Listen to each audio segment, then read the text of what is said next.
예, 오늘은 우리 민족에 있어서 너무나도 중요하고 기쁜 날이죠. 오늘 무슨 날이죠? 예, 광복절입니다. 사실 저도 어렸을 때 광복절 하면 그냥 학교 안 가는 날. 예, 그래서 마냥 좋아했지. 그 의미가 그렇게 크게 와닿지는 않았어요. 왜냐면 사실 전 뭐 일제강점기를 보낸 적도 없고. 그러니 오늘날 젊은 사람들이나 어린 학생들의 경우는 더 하겠죠. 아마 학생들이 이날이 어떤 날인지 알고는 있을까요? 어떤 사람은 얘기하기를 광복절, 그러니까 이게 초복, 중복, 말복, 다음에 광복, 그게 아닌가라고 얘기하시는 분도 있는데 그게 아니죠. 우리 광복절은 바로 우리나라가 일제강점기 35년을 지내고 이 나라를 되찾는 너무나도 귀한 날인 거죠. 그래도 사실상 은연중에 그 국민성이라는 게 있어요. 그러다 보니까 희한하게 보면 축구 경기도 다른 나라랑 할 때는 좀 덜한데 한일전 그러면 아주 그 응원이 아주 그냥 기가 막힙니다. 또 한일전에는 또 지지 말아야 돼요. 지금은 모르겠습니다만 예전에 제가 듣기로는 우리나라가 일본보다 축구 랭킹은 좀 하위에 있다고 그러더라고요. 근데 한일전 붙으면 우리나라가 진 적이 별로 없대요. 전적은. 그러니까 이제 한일전 하면 무조건 선수들도 기를 쓰고 하고 막 그러는 거죠. 그리고 희한하게 이게 도쿄올림픽 그러면 다른 나라 올림픽 가면 그런데 이상하게 도쿄올림픽은 또 이렇게 부정적으로 물론 이제 코로나19 때문도 있지만 아무튼 이게 아무래도 우리나라 이제 국민 감정이 좀 그런 부분이 있는 것 같아요. 근데 사실 우리가 지난 역사를 가지고 일본에 대해서 이렇게 악감정을 가지고 있는 것은 그리 좋은 것은 아니라는 생각이 듭니다. 왜냐하면 이제 시간도 많이 흘렀고 또 지금 상황 가운데서 옛날 감정만 가지고 지금 이렇게 막 여기에 막 은연에 있다 보면 지금 이 세계 무대에 섰다가 오히려 뒤처지기가 쉽기 때문이죠. 그러니까 좀 새로운 관계를 형성하여서 함께 상생할 수 있는 이제 그러한 길을 모색해야 되지 않나라고 생각이 됩니다. 근데 우리가 이 점에 있어서 우리가 잊지 말아야 되는 것이 있는데 뭐냐면요. 우리가 그렇게 우리 민족이 그렇게 남의 나라에 짓밟혀서 그렇게 지배를 받으며 치욕을 당하며 그런 세월을 보냈었다라는 거. 그것은 우리가 계속 되씹으면서 다시는 그러한 일이 일어나지 않도록 우리 자신을 다짐해야 되는 거예요. 근데 사실상 오늘날 우리 모습을 보면 이전에 있던 그런 수치와 치욕은 다 잊어버리고 그런 마음이 다시 해이해져가지고 이전 잘못들을 되풀이하는 것을 볼 수가 있어요. 하나가 되지 못하고 분당해 서로 비방하고 진리를 찾기보다는 자꾸 쓸데없는 명분만 붙잡고 있는. 사실 옛날 조선시대 말기에 계속 명분 붙잡고 뭐 당파 싸움하고 막 이러면서 결국은 국력이 쇠해져서 일제강점기를 맞이하게 된 거 아닙니까? 그래서 우리가 이러한 부분들을 우리가 좀 고치고 해야 되는데 자꾸 이제 사람들은 건망증이 심해요. 자꾸 옛날 일을 잊어버리는 거죠. 자꾸만 되풀이하는 겁니다. 더욱이 영적인 모습은 더합니다. 사실 제가 앞에 한 이야기는 사실 제가 얘기할 만한 저것도 안 돼요. 사실 제가 얘기하는 건 주제는 없습니다. 근데 제가 여기서 얘기하고 싶은 건 뭐냐면, 포커스는 뭐냐면, 영적인 부분이에요. 영적인 부분. 눈에 보이지 않는 영적인 부분. 우리의 믿음에 관한 것입니다. 사람들이 점점 하나님으로부터 멀어지고, 그렇게 죄악으로 치닫고 있는 거예요. 그러니까 이 세계가, 이 세상이, 이 나라가 점점 그렇게 가고 있는 거예요. 제가 요즘 강조하고 있는데, 제가 볼 때 가장 큰 죄악, 가장 큰 우상은 뭐냐면요. 인본주의예요. 인본주의. 인간 중심이라는 세상이 인간 중심. 그러다 보니까 인권도 강조하죠. 근데 사실 듣기에는 큰 문제 없어 보이고 되게 달콤해 보입니다. 왜? 아니 인간들의 힘으로 우리가 잘 살아보자라는 거예요. 잘 살아보자 그런데 뭐가 문제겠어요? 그죠? 근데 그대로 내려보면 모든 죄의 근본이 다 이것 때문에. 인간들의 힘으로 잘 살아보자. 아담과 하와에도 보면요. 아담과 하와가 왜 죄를 지었어요? 왜 선악과를 따먹었어요? 하나님과 같이 지혜롭게 되기 위해서. 다시 말하면 하나님으로부터 간섭을 안 받고 우리끼리 한번 잘 살아보자. 그런 차원에서 선악을 알게 하는 나무 열매를 먹은 거예요. 바벨탑을 왜 쌓았어요? 우리의 이름을 대고 우리가 흩어짐을 면하자. 뭐예요? 다시 홍수가 와도 바벨탑을 높게 쌓으면 거기에 모여서 우리가 구원할 수 있으니까 우리 자력으로 스스로 구원하자. 그게 바로 모토예요. 사실 이름만 다르지 그때부터 쭉 내려온 게 바로 인본주의. 하나님 중심이 아니라 인간 중심의 세상. 그러다 보니까 어떻게 합니까? 하나님의 뜻, 하나님의 방법 이런 것들은 당연히 무시가 되는. 그들에게 있어서 하나님, 종교란 그냥 인간의 마음에 평안을 주는 그러한 도구일 뿐이죠. 마치 어린아이가 이제 주사 맞을 때 아프니까 어떻게 해요? 야, 사탕 먹어. 사탕을 입에 물려주죠. 그럼 사탕의 그 달콤함에 빠져서 주사 맞을 때 그 아픔을 잊기도 합니다. 물론 이게 아프니까 울기도 하지만 또 사탕 물려주면 또 금방 울음을 그쳐요. 예. 마치 그런 그 사탕의 역할로서만 종교를 생각하는. 그러니까 뭐라 그래요? 교회에서 왜 자꾸 이렇게 비판적인 얘기하냐? 평안의 말을 하고 위로의 말을 하고 사랑의 말을 해야지 왜 자꾸 교회에서 그렇게 설교할 때 그렇게 얘기하냐? 그렇게 합니다. 네. 맞아요. 교회에서 평안 얘기하고 사랑 얘기하고 위로 얘기하는 거 맞아요. 근데 그것만 얘기하면 안 된다. 왜? 죄를 지적하고 교회에서 얘기하는 평안은 죄와의 그 투쟁을 통해서 회개함을 통해서 얻어지는 것이지 그냥 말로만 평안하라 평안하라 해가지고 주어지는 평안이 아니라는 거예요. 근데 세상은 얘기하죠. 아유, 교회는 그냥 평안만 얘기하고 위로만 얘기하고 뭐예요? 잘한다 잘한다 잘한다 잘한다 잘한다 이렇게 말하는 거예요. 네. 세상에 대해서 세상이 지금 인본주의로 지금 하나님을 외면하고 계속적으로 이렇게 잘못된 길로 가고 있는데 그냥 놔두면서 어이구 그래 저러네 이러라는 거예요. 결국 세상은 교회를 반쪽짜리 교회로 만들어 버린 것입니다. 그런 지금 현대 우리들의 모습은 우리들로 하여금 다시 남의 지배를 받는 사단의 지배를 받는 그런 세상으로 만들려 하는 것이. 따라서 우리는 오늘 광복절을 맞이하여서 영적인 광복, 믿음의 광복을 생각을 해야 하는 것입니다. 그래서 먼저 오늘 본문에 대해서 조금 말씀을 드리면요. 우리나라가 일제강점기를 보냈던 것처럼 이스라엘 사람들도 바벨론 강점기 시절을 보낸 적이 있어요. 우리는 35년이죠. 근데 이스라엘 사람들은 그 2배인 70년. 그리고 우리는 우리나라에 거주하면서 일본 사람들이 들어와서 우리를 지배했죠. 근데 이들은 모든 국민들이 바벨론에 끌려가서 포로로 끌려가서 남의 나라에서 지배를 당해요. 제가 볼 때는 우리가 겪은 고통의 한 2배 이상의 그런 고통을 받았다고 볼 수가 있습니다. 그렇게 그들이 70년간의 바벨론의 포로 생활이 끝이 나고 하나님의 도우심으로 말미암아서 광복, 즉 나라를 다시 찾게 되었습니다. 그렇게 자기 고국으로 돌아가게 되었는데 그래서 1차 포로 귀환은 오늘 읽으신 본문에 그 에스라서 1장에 보면 나와 있어요. 1장에 보면 이제 이 페르시아 고레스 왕이 이제 모든 민족들은 자기 나라로 돌아가라. 그러면서 이스라엘 사람들에게 가서 너희 나라로 돌아가서 너희 성전을 지어라. 하나님의 성전을 지어라. 라고 이야기를 합니다. 그래서 이들이 1차 포로 귀환이 되어서 이 성전을 짓고 있는데 그들이 이제 너무 오랫동안 이 포로로 있다 보니까 뭐 제사라든지 또는 율법이라든지 뭐 이런 걸 잘 몰라요. 왜냐면은 실제로 70년이다 보니까 어떻게 됩니까? 이게 이전에 있던 사람들은 죽고 1세대, 2세대들이 2세대, 3세대들이 더 많은 거죠. 아무튼 그래서 이제 율법자 에스라를 보내어서 백성들에게 하나님의 율법을 가르쳐 주라고 이야기를 하죠.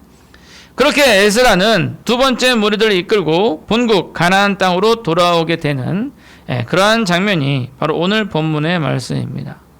바라기는 오늘 본문의 말씀을 통하여서 우리가 육적인 광복은 하였지만 아직 영적인 광복, 믿음의 광복을 하지 못한 우리가 하나님의 말씀으로 말미암아 이것을 배워서 영적인 믿음의 광복을 할 수 있게 되기를 간절히 소원합니다. 뭐가 문제죠? 소리가 안 나온다네, 방송으로? 이중으로 줌 때문에 그런 것 같은데 영진이가 어디 갔나요? 영진이가 오면 이제 해결할 겁니다. 자, 다시 말씀으로 돌아가서 자, 먼저 오늘 본문을 보시면 에스라와 2차 포로 귀환자들이 이스라엘로 돌아왔는데 보니까 이제 성전 건축이 오랫동안 중단되었다가 이제 그것이 다시 시작이 됐어요. 물론 이제 이스라엘의 대적자들이 방해를 하고 페르시아 다리오 왕이 편지를 보내서 그들이 성전 짓고 나라를 건설하게 되면 이제 왕성해져서 이제 페르시아의 조공을 바치지 않게 될 거다라고 이제 거짓 편지를 써요. 그래서 이제 성전이 건축이 이제 중단이 되었어요. 그래서 에스라서 4장 24절을 보시면 이에 예루살렘에서 하나님의 성전 공사가 바사왕 다리오 제2년까지 중단되니라 라고 합니다. 근데 물론 이러한 정치적 방해 공작도 그 이유가 되지만 학개서를 보면 고향으로 돌아온 이스라엘 백성들이 성전을 건축을 하다가 너무 지쳐서 자기들 집을 건설하고 농사 짓고 그렇게 먹고 사는 것을 먼저 하려 했었던 그런 이유도 있었던 거죠. 그러니까 이 다리오 왕의 이 성전 건축 중단하라는 명령이 하나의 핑계가 된 거죠. 결국 그들은 나라로 돌아오고 광복은 하였지만 진정한 영적인 광복은 하지 못했던 거예요. 하나님의 성전을 지어야 되는데, 하나님의 백성이 되어야 되는데 그냥 이스라엘의 회복만 생각하고 있었던 거예요. 그들은 자기 조상들이 어떻게 해서 멸망하게 되었는지 까맣게 잊어버리고 있는 거죠. 하나님을 외면하고 자기들 중심으로 인간 스스로 자력으로 잘 살아보려고 하던 그것이 그들을 결국 멸망시켜 버렸었는데 말입니다. 결국 다시 멸망의 길로 가고 있는 거예요. 이건 지금 우리도 마찬가지예요. 일제강점기 시절에 수많은 목사님들이 신사참배 안 한다고 해서 그 옥고를 하시고 또 순교당하시고 그랬잖아요. 우리가 잘 아시는 손양원 목사님이라든지 또 주기철 목사님이라든지. 이 주기철 목사님 마지막에 사형 집행을 하러 갈 때 어떻게 하셨어요? 저 높은 곳을 향하여 날마다 나아갑니다. 찬송 부르면서 기쁘게 죽음을 맞이했어요. 근데 여러분 그 당시에요. 사실 부끄러운 이야기입니다. 한국 장로교 총회는요. 뭐라 그러냐면 신사참배는 우상숭배가 아닙니다. 죄가 아닙니다. 그렇게 선언을 했어요. 한국 교회 대부분이 신사참배는 죄가 아니다. 우상숭배가 아니다. 그렇게 얘기했어요. 많은 목사님들이 신사참배를 했어요. 그러나 그것에 굴하지 않고 다른 많은 목사님들은 또한 죽음을 각오하고 순교를 각오하고 그것을 거부했던 것입니다. 그런데 오늘날 지금 우리의 모습이 바로 그렇다는 거예요. 인본주의는 죄가 아니라고, 동성애는 죄가 아니라고 성경의 말씀을 뒤집고 그렇게 죄악의 길로 부추기고 있는, 그렇게 멸망의 길로 가고 있는 거예요. 사실 우리나라는 그래도 좀 보수적이기 때문에 아주 지금 완강하게 이걸 거부하고 있어요. 근데 여러분 미국이 어떤 나라입니까? 청교도들이 영국에서 신앙을 찾아서 와가지고 그렇게 세운 나라잖아요. 대통령이 성경에다 손을 얹고 선서라는 나라가 미국이에요. 근데 그 나라가 동성혼을 합법화했어요. 어떻게 해서 그렇게 됐냐고요? 사실 동성애자들이 그걸 지지하는 사람들이 그 밑밥을 엄청 깔았어요. 그걸 합법화하기 위해서 여러 가지 단계들을 계속 거쳐가지고 그걸 이루게 된 거예요. 근데 가장 결정적인 요인이 뭐냐면요. 미국 북장로교회에서 동성애는 성경적으로 죄가 아닙니다 라고 손을 들어준 거예요. 교회가 그렇게 손을 들으니까 일사천리로 이게 진행이 되는 거예요. 근데 여러분 한국도 지금 그 과정을 가고 있어요. 한국도 마찬가지예요. 지금 엄청나게 밑밥을 깔고 있어요. 뭐 알게 모르게 뭐 건강한 가정법, 뭐 말은 좋잖아요. 건강한 가정, 뭐 차별금지법 말은 좋잖아요. 근데 이게 다 밑밥이에요. 결국 동성혼 합법화로 가기 위한 밑밥인 거죠. 예. 근데 지금 제가 아는 몇몇 목사님들도요, 차별금지법 통과되어야 됩니다 라고 얘기하시는 분이 있어요. 예. 아직은 그래도 한국교회는 보수교라서 이걸 좀 완강하게 막고 있는데 교회마저 돌이켜가지고 이거 성경적으로 죄가 아닙니다. 지금 그렇게 얘기하는 교회들도 많이 있어요. 근데 이게 전체적으로 넘어가 버리면 결국 일사천리로 가게 될 수밖에 없는 거예요. 그런 이 시점에 우리는 하나님의 성전을 다시 지어야 되는 거예요.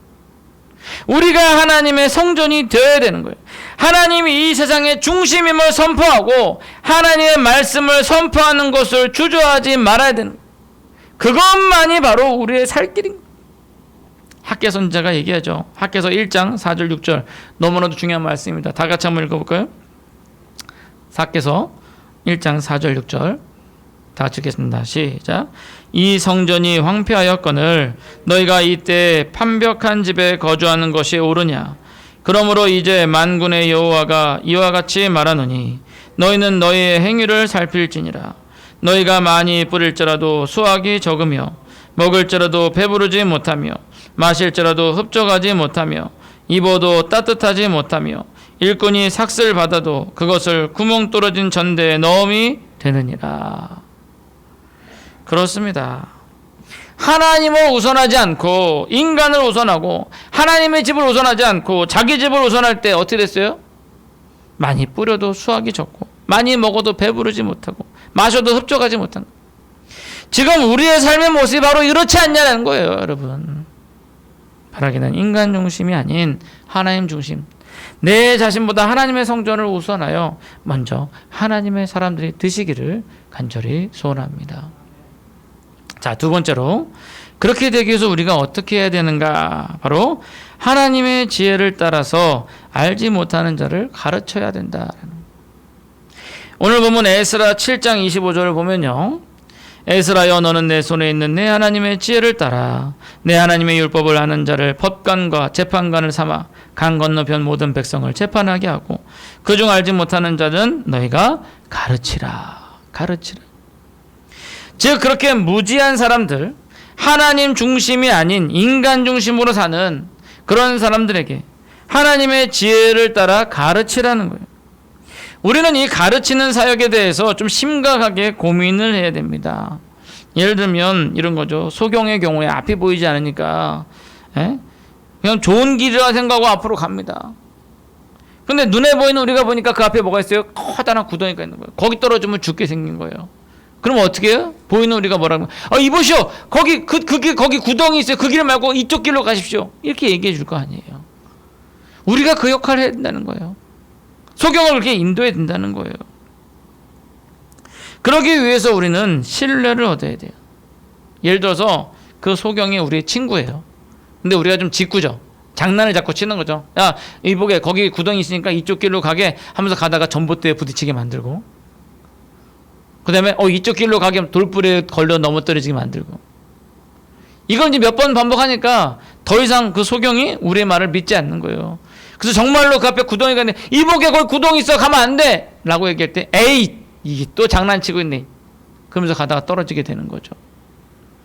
지금 우리 한국교회가 그래요. 우리가 세상에 신뢰를 잃었어요. 우리의 진정성을 잃어버렸어요. 그러니까 우리가 뭐라고 해도 잘 안 듣습니다. 따라서 우리는 이 신뢰를 회복할 수 있어야 돼요. 이 신뢰를 회복하는 거 참 어렵습니다. 왜? 일단 이게 신뢰가 잃어버리게 되면요, 이걸 회복하는 거는 그 잃어버리게 했던 그만큼의 두세 배 이상의 노력을, 참 인내가 필요해요. 계속적으로 진정성을 보여줘요. 진정성을 보여주면서 계속적으로 그렇게 신뢰를 쌓을 수 있도록 해야 되는 거예요. 지금 우리 한국교회가 그 작업을 해야 되는 거예요. 그리고 또한 두 번째로 우리가 해야 되는 뭐냐? 우리가 먼저 길을 알아야 돼요. 우리가 먼저 눈이 떠져야 돼요. 우리가 소경이면서 어떻게 소경을 인도합니까? 예수님 말씀에 뭐라 그래요? 소경이 소경을 인도하면 둘 다 구렁텅이에 떨어지느니라.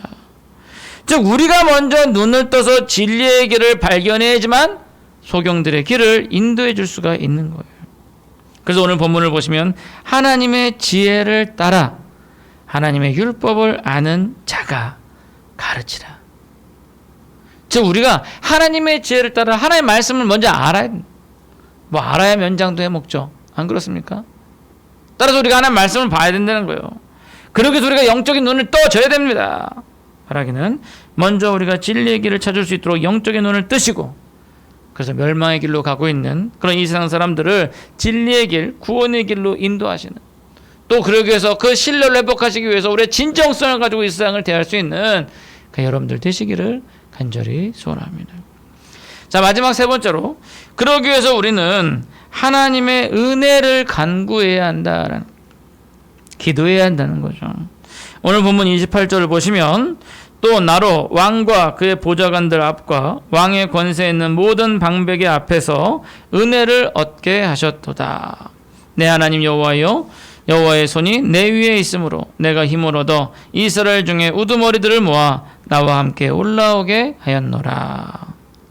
여기 본문을 보니까 에스라가 이스라엘 땅으로 가서 백성들을 하나님의 지혜로 가르치게 된 게 뭐예요?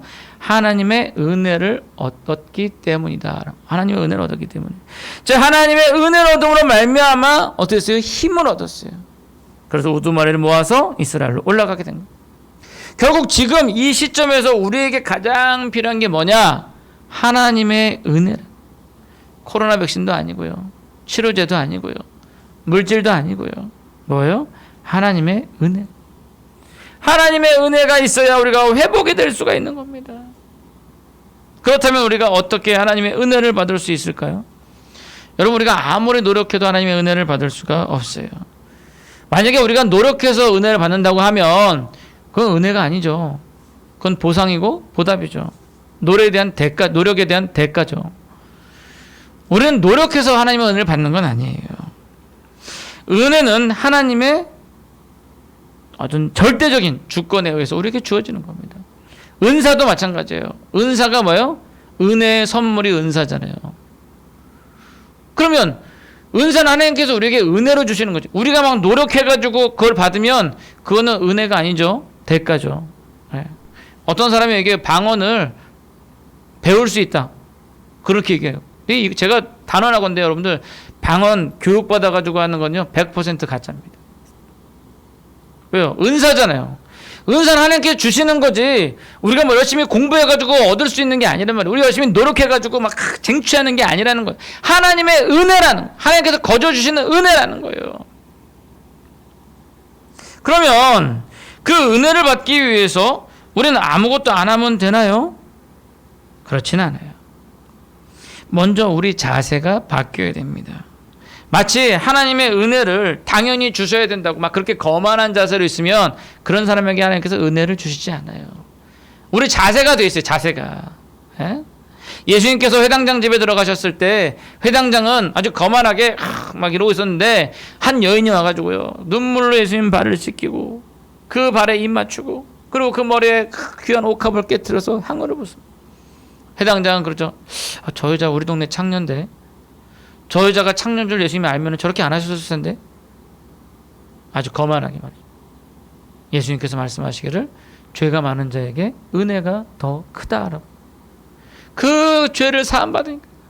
그러니까 어떻게 됩니까? 아주 겸손한, 낮은 마음이에요. 나는 도무지 이 은혜를 받을 자격이 없는데, 나는 죄인인데. 그렇게 자신을 낮추는 사람에게 하나님께서 은혜를 주시지. 아이고, 당연히 하나님께 나에게 주셔야죠. 이런 사람에게 은혜를 주시겠습니까? 가인이 그랬어요. 가인은 제사를 드리고서 갑자기 화를 내. 하나님께서 안 받으시니까. 아니, 받으시든지 안 받으시든 하나님 마음이잖아요. 근데 안 받았다고 화를 내요. 그건 뭐예요? 결국 그 제사가 벌써 잘못된 제사인 거예요. 하나님 중심의 제사가 아니라 자기 중심의 제사인 거예요. 그러니까 안 받으니까 화를 내는 거죠. 오늘날 우리가 예배 드린 데서 이러한 모습으로 예배 드린다면 가인과 똑같은, 하나님의 은혜가 있을 수가 없어요. 그러한 우리 낮아진 자세가 있어야 된다. 그 다음에 두 번째로 은혜를 받기 위해서 뭐가 있으냐면요, 간절히 사모하는 마음이 있어야 돼요. 그렇잖아요. 사모하는 마음 없이 어떻게 줍니까? 예를 들어서 이거요. 선생님이 자, 여기 마스크가 남는데 이거 필요한 사람, 가질 사람? 그래요. 그럼 여기서 막 사람들이 저요 그러죠. 어떤 사람은 아주 그냥 맹구 있잖아요. 저요 이런 사람 있잖아요. 네. 근데 어떤 애는 보니까 저기 앉아서 뭐 주실라면 주시고 마실라면 마시든지요, 이러고 있어요. 그러면 선생님이 누굴 줄까요? 저 같으면 죄송합니다. 네. 이게 참 모션이 너무 과연 저요 뭐 이러는 사람 주지 않겠어요? 그렇잖아요. 입을 크게 벌린 사람을 주지 않겠습니까? 그런 사람을 주는 거예요. 그런 것처럼 우리가 하나님 앞에 간절히 이 은혜를 사모하는 사람에게 하나님께서 그것을 주신다. 그렇다고 그게 우리의 공로는 아니잖아요. 예? 우리가 노력하는 건 아니잖아요. 우리 자세가 그렇게 겸손한 자세, 간절히 사모할 때 하나님께서 은혜를 주신다, 은사를 주신다라는 거예요. 근데 또 하나 마지막 세 번째로 뭐냐면요, 받을 준비가 되어 있는 사람을 주신다는 거예요. 그러니까 제대로 사용할 사람한테 준다는 거예요. 이거를 줬을 때 이걸 제대로 사용하는 사람한테 주죠. 그렇지 않으면 결국 뭐예요? 돼지 목에 진주 목걸이 거는 거랑 똑같잖아요. 그 가치를 모르는 사람, 그걸 제대로 사용하지 못하는 사람한테 안 주는 거예요. 예. 그래서 우리가 하나님의 은혜를 받기 위해서는요, 첫 번째로 우리 자세가 참 겸손한 자세, 낮은 자세. 예? 당연히 받아야 될 거 생각하는 것이 아니라 내가 어떻게 이걸 받을 수 있을까, 그런 모습이 있어야 되고, 두 번째로는 간절히 사모하는 모습이 있어야 되고, 그 다음 뭐예요? 그것을 제대로 쓸 줄 알아야 된다는 거예요. 그럴 때 하나님께서 은혜를 주시는 겁니다. 에스라는 그 은혜를 받아서 이스라엘로 가서 하나님의 지혜로 백성들을 가르쳤어요. 그들을 올바른 길로 인도했습니다. 우리도 하나님의 은혜를 받아서 우리 배부르고 잘 살자고 이 땅에서 잘 살자고 그렇게 은혜를 받는 게 아니라 하나님의 말씀을 이 세상에 전하겠다고 하는 그런 마음이 있어야 돼. 말하기는 하나님의 은혜를 간절히 사모하시고 그것을 간구하시고 그 은혜를 받아서 그것을 통해서 이 세상을 변화시키고 영적인 광복을 할 수 있는 그런 여러분들 되시기를 간절히 소원합니다. 이제 말씀을 맺고자 합니다. 참 어떻게 이번 연대는 광복절이 주일이 됐어요. 원래 사실 오늘 말씀 전하고자 하는 본문이 따로 있었는데 오늘 딱 광복절이다 보니까 갑자기 영적인 광복에 대한 말씀을 전해야겠다라는 그런 생각이 딱 들었어요. 하나님께서 그렇게 인도하신 것이겠죠. 그래서 사실 오늘 말씀 준비하는데 좀 별로 힘들지 않았어요. 막 앉아가지고 한번 준비하는데 뭐 처음부터 끝까지 쫙 나오더라고요. 그런 차원에서 오늘 말씀을 여러분들이 결코 잊지 않았으면 좋겠습니다. 나라는 광복했지만 자유를 찾았지만 그 찾은 자유를 잘못 사용하게 될 때 우리가 더 심한 일을 당하게 될 수도 있는 거예요. 지금 이 코로나19가 그렇지 않습니까? 세상의 이상 기후들이 그렇지 않습니까? 지금이라도 우리가 영적인 광복, 믿음의 광복을 해야 하는 거예요. 그러기 위해서는 더 이상 인간 중심, 인본주의가 아니라 내 생활, 내 가정, 내 집 위주가 아니라 신본주의, 하나님의 성전 위주의 우리 삶이 되어야 하는 것입니다. 그렇게 이 세상을 이끌어가기 위해서, 이 세상을 바꿔가기 위해서 우리는 하나님께 지혜를 구하고 그 지혜로, 말씀으로 이 세상을 가르쳐야 된다는 거예요. 하나님의 말씀이 지혜를 통해서 소경된 사람들을 진리의 길로, 빛의 길로 인도해야 되는 거예요. 그러기 위해서 우리가 먼저 영적인 눈을 뜨고 하나님의 말씀에 온전히 우리가 이끌려야 되는 거예요. 잃어버린 우리의 신뢰성을 찾기 위해 우리는 이 세상에 대해서 진전성을 가지고 대해야 되는 겁니다. 그게 참 쉽지 않아요. 한번 잃어버린 거 얻기 쉽지 않습니다. 그럼 우리가 인내하면서 해야 돼요. 욕을 먹어가면서도 그렇게 해야 되는 거예요. 그러기에 우리는 더욱더 하나님의 은혜를 간구해야 돼요. 왜? 하나님의 은혜 없이는 그것이 불가능하게 돼요.